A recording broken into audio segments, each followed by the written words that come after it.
An independent presidential candidate, Robert F. Kennedy Jr. Let's talk about him now. He is fighting to get his name on every single ballot in the country leading up to the general election as his poll numbers rise. And all of this, as we learned over the weekend, that President Trump will not be choosing RFK Jr. to be his running mate, despite RFK's claims that Trump's team reached out to the independent candidate earlier about being his VP pick. Our Rich McHugh joins us live with the latest from the Kennedy campaign. And Rich, you spent some one-on-one time with him. Hey, good morning, Markie. So Bobby Kennedy Jr. campaigned in Charleston, West Virginia this weekend to a packed auditorium. I caught up with him a few minutes before the rally. I asked him about the border. I asked him about getting on the ballot in every state. And I also asked him about that Trump VP claim. Take a look.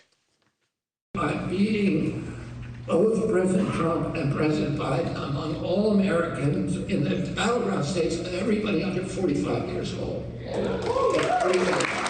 His poll numbers rising. He's fighting to get on the general election ballot, and Bobby Kennedy Jr. is striking a nerve. Someone in Democratic circles called your recent polling a mirage, and that it means nothing because you won't get the key battleground states. You won't get on the ballot there. Would you like to respond? Yeah, I'll be on the ballot in every state and the District of Columbia. They said it was going to take us weeks or months to get on the ballot in New Hampshire.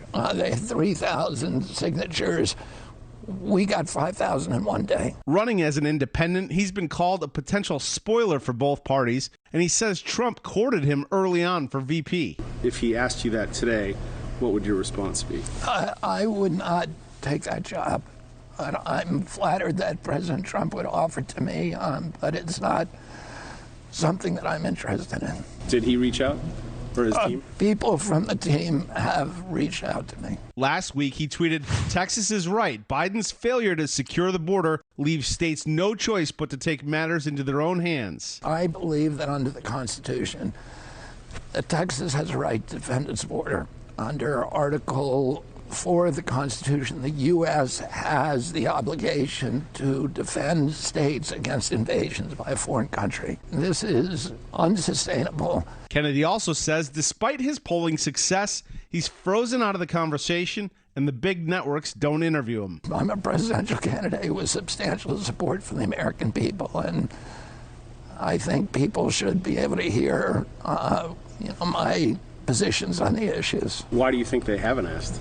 I think that a lot of the things I say challenge the orthodoxies of the liberal ideology, the conservative ideology. So, I think that there is a bias on those networks about allowing those other voices. Now, Kennedy insists that he will be on the ballot in every state. It's hard to imagine, Markie, if he does get on the ballot, that he's not even a contender or at very least a real issue for both parties. Yeah, and that's where we've tried to be different, right? I mean, we've tried to give every voice a platform. We held that town hall with him, a few months back, but he certainly has an uphill battle ahead of him. Rich McHugh, thanks so much. Always good to see you. Thanks for watching, everybody. Go to joinnn.com to find NewsNation on your television provider. Also, don't forget to click that red subscribe button below to get more of NewsNation's fact-driven, unbiased coverage.